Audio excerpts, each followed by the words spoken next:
अस्सलाम वालेकुम। आज आपकी खिदमत में एक बार फिर हाजिर हूँ एक नए मौजू के साथ। आज जो मेरा मौजू है वो क्लास 9th और फर्स्ट ईयर से के लिए है। फर्स्ट ईयर में और क्लास 9th में ये 10 नंबर का मैक्सिमम सवाल आता है। मुकालमा लिखिए, दो दोस्तों के दरमियान मुकालमा होता है या ग्राहक दुकानदार के दरमियान होता है, कस्टम ऑफिसर और आम बंदे के दरमियान मुकालमा होता है। का बहुत से डिफरेंट मौजू होते हैं। लेकिन अगर हमें मुकालमा लिखने का सही तरीका आता है तो मैं उम्मीद करती हूँ कि स्टूडेंट पेपर में 10 में से 9 मार्क्स लाजमी लेगा। अगर आप मैं जो आपको आज असूल बताऊंगी, मुकालमा लिखने का तरीका बताऊंगी, अगर आप इसको फॉलो करते हैं 100%, तो मुझे पूरी उम्मीद है कि आप 10 में से 9 नंबर तो जरूर लेंगे। उर्दू में पूरे मार्क्स नहीं मिलते हैं, 1 नंबर कटता है। सबसे पहले मैं यहाँ अब आपको बताती हूँ कि मुकालमा बेसिकली होता क्या है।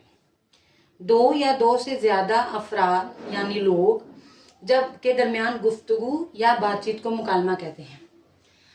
जब दो या दो से ज्यादा लोग आपस में बात कर रहे होते हैं तो उसे हम बेसिकली क्या कहते हैं, मुकालमा। इसके कुछ असूल होते हैं। बेसिकली इतने कोई हार्ड एंड फास्ट रूल्स नहीं है। छोटे से 4 से 5 रूल्स हैं, वो मैं आपको बताती हूँ। फिर आपको मैं प्रॉपर तरीका लिखना बताऊंगी और मार्क्स की डिवीजन बताऊंगी कि हम बोर्ड लेवल पे उसको किस तरह चेक करते हैं। और अगर आप इन तरीकों को प्रॉपरली फॉलो करेंगे तो बोर्ड लेवल पे आप पूरे मार्क्स भी ले सकते हैं। सबसे पहला असूल,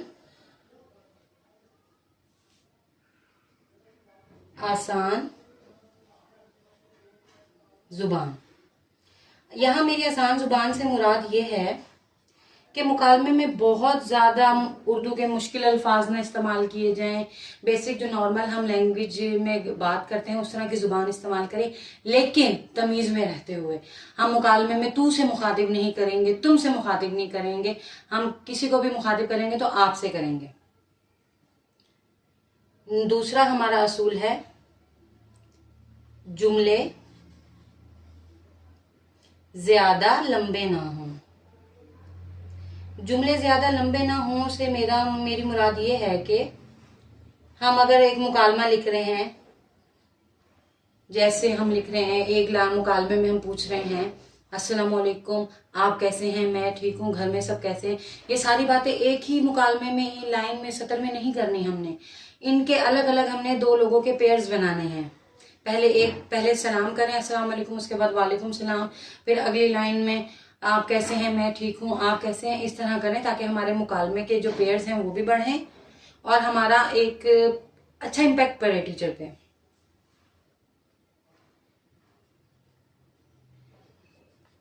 तीसरा जो हमारा असूल है, मुनासिब अलकाबात का इस्तेमाल।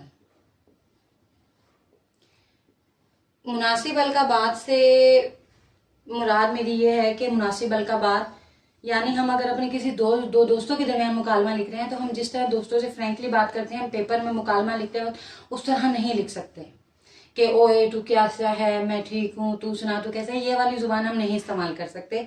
हमें बहुत अदब के दायरे में रहते हुए मुकालमा लिखना होता है, आप जनाब करके। चौथा जो असूल है, मुनासिब, या यहाँ पे हम एक लफ्ज लिख लेते हैं दुरुस्त, रमूजे औकाफ का इस्तेमाल। रमूजे औकाफ इंग्लिश में पंक्चुएशन मार्क्स को कहते हैं और बेसिकली मुकालमे में इसके अलग से 2 से 3 नंबर होते हैं रमूजे औकाफ के, कि हमने क्या सही पंक्चुएशन मार्क्स को यूज किया हुआ है, बच्चे ने जहां खत्मा लगता है वहां सही तरीके से खत्मा लगाया हुआ है, जहां निदाइया लगता है वहां निदाइया लगाया हुआ है, जो बात वावैन में आनी है वो वावैन में लिखी है या नहीं। इसकी बहुत एक इम्पोर्टेंस है इस वाले टॉपिक, इस वाले रूल की, कि मुनासिब रमूज औकाफ का इस्तेमाल किया गया हो। मुनासिब रमूज औकाफ का इस्तेमाल। और आप पांचवा और आखिरी असूल जो है, वो असूल तो नहीं मैं कहूंगी, यहाँ पे अलामत कह सकती हूँ कि मुकालमे के लिए सबसे बेसिक जो चीज है मुकालमे की अलामत, वो है राब्ता का निशान। इसको हम उर्दू में क्या कहते हैं, राब्ता, और अंग्रेजी में कहते हैं कॉलन।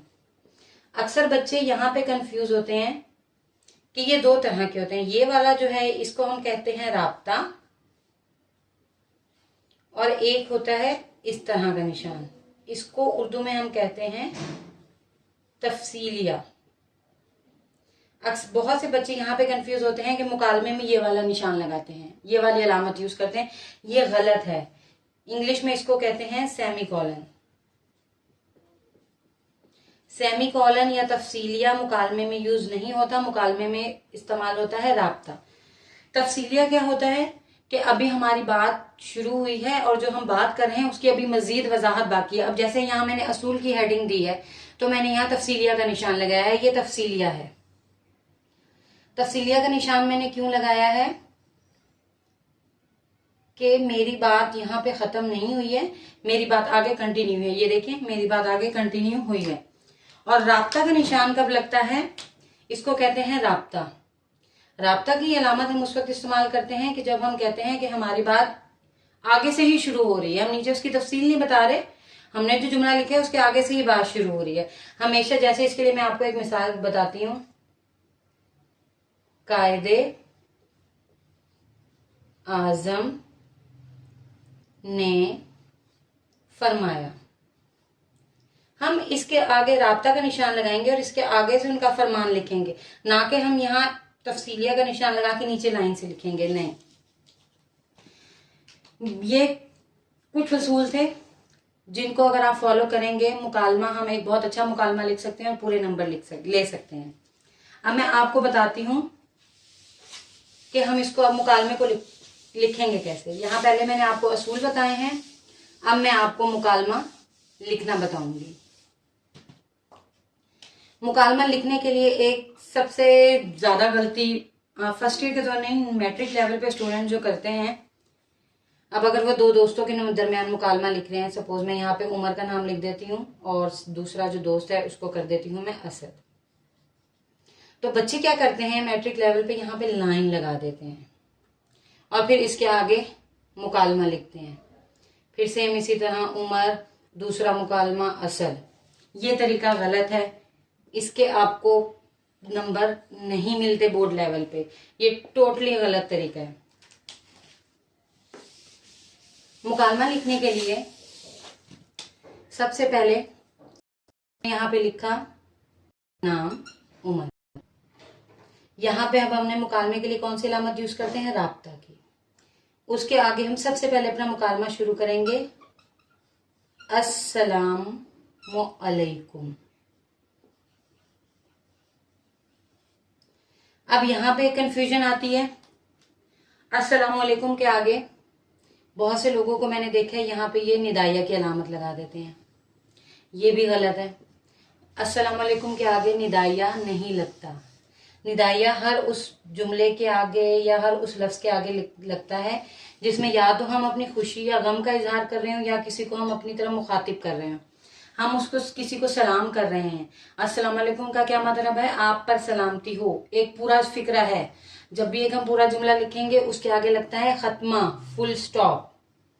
और अस्सलाम वालेकुम में मैक्सिमम जो लोग गलती करते हैं मैंने देखा है कि वो मीम पर पेज डालने के बजाय बीच में वाव लिख देते हैं, अस्सलाम वालेकुम।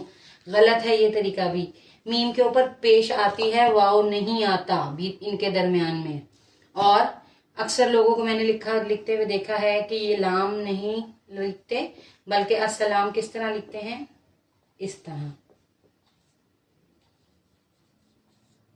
ये भी गलत है, हमने अस्सलाम वालेकुम में लाम लिखना है, सीन के ऊपर तशदीद, मीम के ऊपर पेश, अस्सलामु अलैकुम, खत्मा, फुल स्टॉप। अगर ये आप बेसिक चीजों को फॉलो करेंगे तो मैं यकीनन आपको दावे से कह सकती हूँ कि आप मुकालमे में पूरे मार्क्स ले सकते हैं। इसके बाद असद, दूसरा वालेकुम सलाम। इसके आगे से आपने हाल नहीं पूछना। वालेकुम सलाम का भी मतलब है पूरा एक फिक्रा है, तुम पर भी सलामती हो, खत्मा, दूसरा फिक्रा, दूसरा यानी मुकालमा, सॉरी। अब आप दोस्तों के दरमियान मुकालमा है, आप उसे ये नहीं कहेंगे तुम कैसे हो, आप यहां पे लिखेंगे आप कैसे हैं। अब ये हम सवाल पूछ रहे हैं, इसके आगे आपने खत्मा नहीं लगाना। इसके आगे अब हम सवाल पूछ रहे हैं तो हम सवालिया का निशान लगाएंगे, क्वेश्चन मार्क। दूसरा जवाब देगा मैं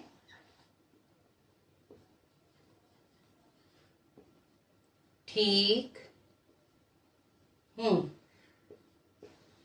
जुमला मुकम्मल, पूरा एक जुमला है, एक फिक्रा है, इसके आगे खत्मा।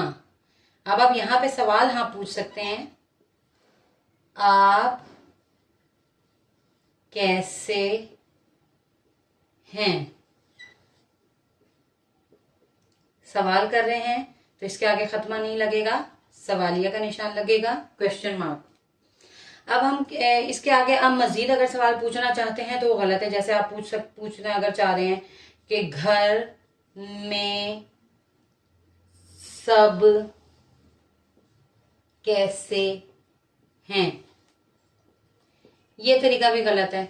आप उतने ही अल्फाज या सॉरी आप उतने ही सवाल पूछ सकते हैं या उतने ही आप इसमें फिक्रे लिख सकते हैं जितने एक लाइन में पूरे हैं। नीचे लाइन में दूसरी लाइन यूज करने की मेरा नहीं ख्याल की जरूरत है। एक मुकालमे में आप एक ही लाइन में अगर आप सवाल पूछ सकते हैं तो करें, और अगला सवाल अगले मुकालमे में वो जो पेयर होता है मुकालमे का उसमें करें। और एक और चीज यहाँ पे गलती आती है, अगर जुमला ज्यादा लंबा हो जाता है सपोज, तो अक्सर बच्चे क्या करते हैं कि यहां से लाइन लिखते हुए लेकर गए घर में सब कैसे हैं। अब यहां पर भी यह गलती है जो बच्चे करते हैं। अब यहां पर गलती यह है कि ये जो है सब, ये इस जगह पे नहीं आना। ये जो हमारे नाम है ना, इस नाम के नीचे कुछ नहीं आता।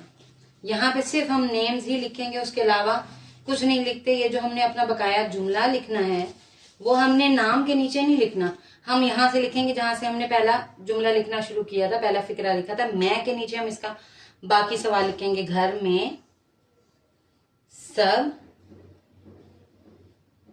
कैसे हैं।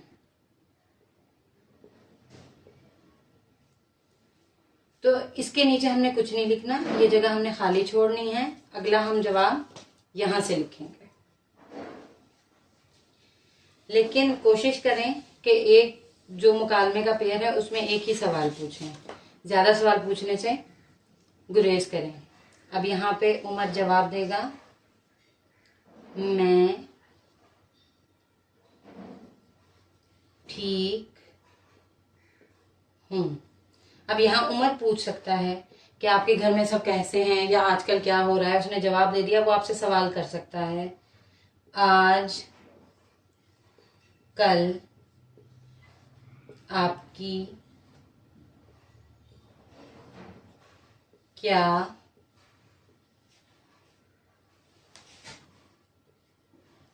मसरूफियात हैं। ये देखें, मैंने सब यहाँ पे मेरा नहीं पूरा आया था पूरा जुमला, मैंने ये जो लिखा है ये मैं के नीचे से लिखा है, मैंने उमर के नाम के नीचे कुछ नहीं लिखा। अब ये स्टार्टिंग मैंने आपको मुकालमे की बता दी। इसके बाद आप ये जवाब देगा असद इसका कि मैं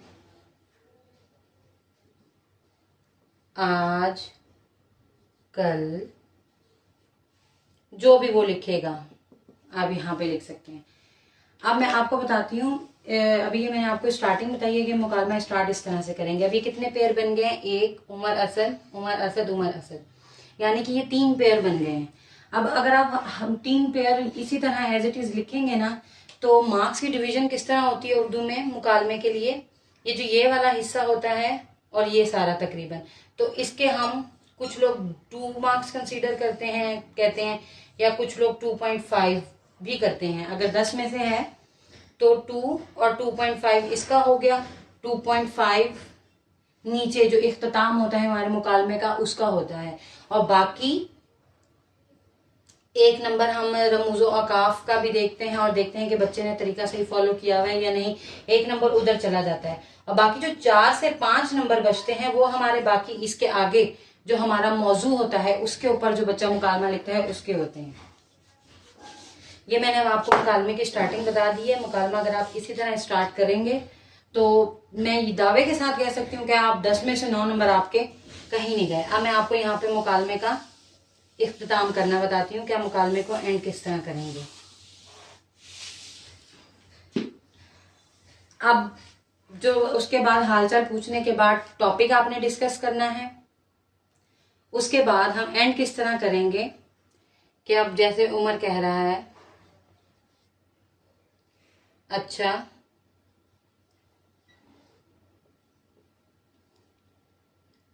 अब मैं घर जा रहा हूँ। ये जुमला आपने तब लिखना है अगर हम मुकालमे में हमने ये इम्पैक्ट दिया है कि दो दोस्त घर से बाहर आपस में बात कर रहे हैं। अगर घर में बैठे हुए हैं तो यहाँ पर आप कोई और फिक्रा लिखकर भी एंडिंग कर सकते हैं। ये मैं जस्ट आपको सिखाने के लिए मिसाल दे रही हूँ। आप यहाँ पे कोई और जुमला भी लिखकर इख्तिताम कर सकते हैं। असद इसका जवाब देगा, ठीक है, मुझे भी देर हो रही है। फिर उमर कहता है यहाँ पे, अल्लाह हाफिज। खत्मा। असद अल्लाह हाफिज, या यहाँ पे अल्लाह भी लिख सकते हैं आप, या आपकी चॉइस है कि आप जो भी जुमले इस्तेमाल करें या जो भी अल्फाज का चुनाव करें। लेकिन मैं फिर बताती चलूं कि आपने वही अल्फाज इस्तेमाल करने हैं जो आसान हो, बहुत ज्यादा मुश्किल ना हो। अब यहाँ पे ये जो एंडिंग है इसके भी 2 नंबर होते हैं। जब हम चेक करते हैं मुकालमे की जब हम एंडिंग देखते हैं, ये प्रॉपर इस तरह से एंडिंग की हुई है। एकदम से ये नहीं कि एकदम से बस बात कर रहे हैं और एकदम से असद ने उमर ने कह दिया अच्छा ठीक है अल्लाह हाफिज, नहीं, एक प्रॉपर आपने एंडिंग की तरफ आना है, प्रॉपर लाइन फिक्रा लिखना है कि अच्छा मैं फला काम करने जा रहा हूँ, या मैंने नमाज पढ़नी है, या मैं खाना खाने जा रहा हूँ, या मैंने होमवर्क करना है। इस तरह की आप एंडिंग करेंगे। और उसके बाकायदा नंबर होते हैं 2। स्टार्टिंग जो होती है हमारी उसके 2.5, 2 नंबर ये, और 1 या 1.5 का होती है हमारे रमूज़ो औकाफ जो हम इसमें यूज करते हैं। ये मुकालमे की अलामत, कि ये अलामत सही लगी हुई है, ये राब्ता की अलामत लगी हुई है, स्टूडेंट ने तफसीलिया की अलामत तो नहीं लगाई हुई। इन चीजों के 2, एक 1.5 से या 2 नंबर्स होते हैं, वो डिवीजन एग्जामिनर करता है कि आपने किस तरह करने। लेकिन इनके नंबर मैक्सिमम 2 या 2.5 होते हैं। सपोज आप ये समझ सकते हैं कि 5 नंबर हमारी स्टार्टिंग और एंडिंग के रख लें कि बच्चे ने प्रॉपर स्टार्ट किया है, प्रॉपर एंडिंग की है, प्रॉपर रमूज़े औकाफ इस्तेमाल किए हैं, ये सब चीजें देखी जाती हैं। और बाकी जो 5 नंबर होते हैं वो हमारे होते हैं नफ्से मजमून के, यानी जो मौजू होता है वो स्टूडेंट ने सही लिखा है, मौजू के मुताबिक मुकालमा लिखे है या नहीं। एक और चीज मैं यहाँ आपको बताती चलूं कि आपने अगर उमर से शुरू किया है तो आपका मुकालमा जो एंड होगा वो असद के नाम पर होगा। यानी उमर से अगर शुरू किया है तो आप उमर पे खत्म नहीं करेंगे। अगर उमर पे खत्म होगा तो इसका मतलब है कि आपने एक मुकालमा मिस कर दिया है। तो ये आपने ध्यान रखना है कि अगर शुरू उमर से हुआ है तो खत्म असद के नेम पर होगा। यहाँ पे नेम आप अपनी मर्जी के भी लिख सकते हैं। उम्मीद है आपको मेरी वीडियो पसंद आई होगी और मैंने यहाँ जो आपको समझाया है आपको वो भी बहुत अच्छे तरीके से समझ आया होगा। अगर आप इस तरीके को फॉलो करते हुए बोर्ड लेवल पर मुकालमा लिखते हैं तो मैं ये दावा करती हूँ कि आप 10 में से 9 नंबर यकीनन लेंगे। अगर मेरी वीडियो पसंद आई हो तो प्लीज़ मेरी वीडियो को लाइक करें और मेरा चैनल सब्सक्राइब करें। अल्लाह हाफिज़।